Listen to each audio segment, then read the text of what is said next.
La prolongation de Didier Deschamps chamboule les plans de Zinedine Zidane. Annoncé comme le principal favori pour succéder à Didier Deschamps en cas de départ des Bleus, Zinedine Zidane se retrouve bredouille après la prolongation de Dédé jusqu'en 2026.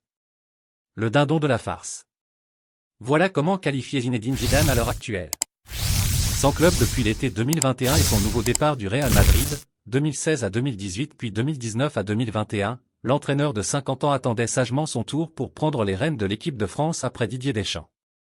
Mais le sélectionneur des Bleus a emmené sa troupe en finale de la Coupe du Monde 2022, au Qatar, ce qui a notamment conduit à sa prolongation jusqu'en juin 2026 avec la Fédération française de football. Un scénario contraire aux ambitions de Jedjed, qui va donc devoir encore plus attendre avant d'enfiler le costume de patron du groupe France. Toute la planète foot a les yeux rivés sur Zinedine Zidane. Comment Zidane vit-il cette situation? Comment va-t-il réagir? De quoi son avenir sera maintenant fait?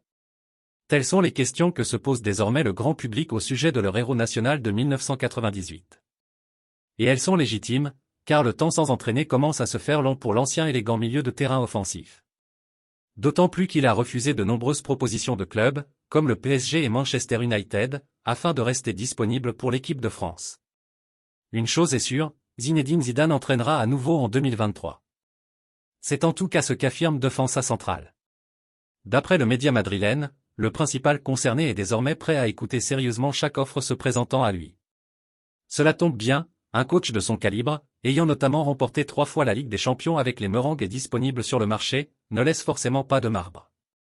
S'il est peu probable que Manchester United revienne à la charge, Erik ten Hag remontant bien la pente avec les Red Devils, même si le jeu pratiqué laisse encore les fans sur leur faim, après des débuts compliqués en Angleterre, la Juventus, 3e de Serie A, avec un Massimiliano Allegri ne faisant pas l'unanimité, apparaît encore comme une destination envisageable pour lui.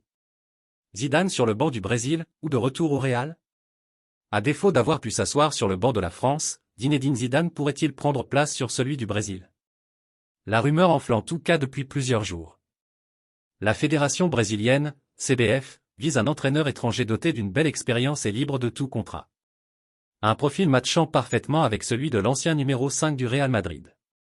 Reste maintenant à savoir si une telle aventure pourrait l'intéresser, alors qu'au pays, on s'enthousiasme déjà à l'idée de voir un tel champion prendre la succession de titres avec une Seleção sevrée du titre mondial depuis trop longtemps, 2002.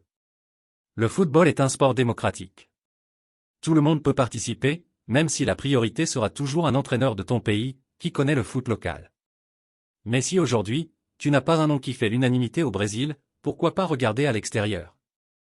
Je vois Zidane comme l'entraîneur parfait du Brésil, militait par exemple Juninho ces dernières heures sur les ondes de RMC, alors que les journalistes salivent rien qu'à imaginer Zizou chez les Auriverde. Mais certains observateurs n'écartent pas non plus un 3e comeback à la Casablanca. Il se murmurait récemment que Jedjed avait renoué le contact avec Florentino Pérez et qu'il aimerait bien revenir du côté du Bernabéu à l'avenir. Jamais 203? Rien n'est impossible avec le jeune coach au palmarès déjà très bien garni.